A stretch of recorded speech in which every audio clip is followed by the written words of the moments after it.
Non, c'est juste celui-là que je connais parce que vous venez de parler de Robespierre d'une manière qui n'est pas acceptable. J'ai dit peu de choses pourtant. Oui, oui. Non, mais J'ai dit que c'est partie des plus extrémistes parmi les révolutionnaires, je ne pense pas me tromper.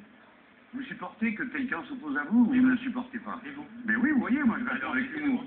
Vous n'êtes pas capable d'humour, vous n'êtes pas capable de sourire. Arrêtez ces jugements assis sur les autres. Mais oui, ben, comme vous, hein. Alors, vous êtes prêts à entendre? Avec grand plaisir. Voilà. Je vais vous dire une chose. Vous savez qui a fait arrêter Robespierre? C'est très intéressant. Ce sont ceux qui l'avaient rappelé parce qu'ils les considéraient comme des dingues et des violents. C'est-à-dire les plus violents des envoyés en mission qui faisaient des horreurs. Robespierre les fait rappeler.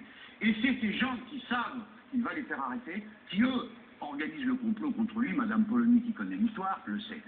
Quant à Robespierre lui-même, écoutez-moi. N'essayez pas de casser l'équipe. Hein. Quant à Robespierre lui-même, que cette parole soit au moins entendue une fois. Robespierre fait partie des rares qui est pour le droit de vote des femmes. Robespierre est pour la citoyenneté des Juifs. Et il défend la citoyenneté des Juifs. Robespierre est pour la citoyenneté des comédiens.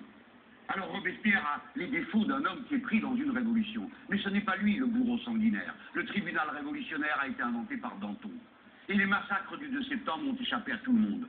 Vous avez intérêt à ce que dans chaque situation, vous ayez des patriotes qui aient la tête assez claire pour savoir que dans ces grands remuements de l'histoire du peuple français, parce qu'il est fait comme ça, et ça sera encore comme ça que ça va se passer, que vous ayez des gens qui soient assez amoureux de l'histoire, il ne faut pas marcher à coups de caricature. Robespierre est contre la guerre, parce qu'il dit que c'est une folie et que c'est les militaires qui, à la fin, finiront par diriger. Vous voyez, ne vous arrêtez pas aux apparences et à la propagande des ennemis de la République. Avant qu'on danse tous la carmagnole, je vous propose...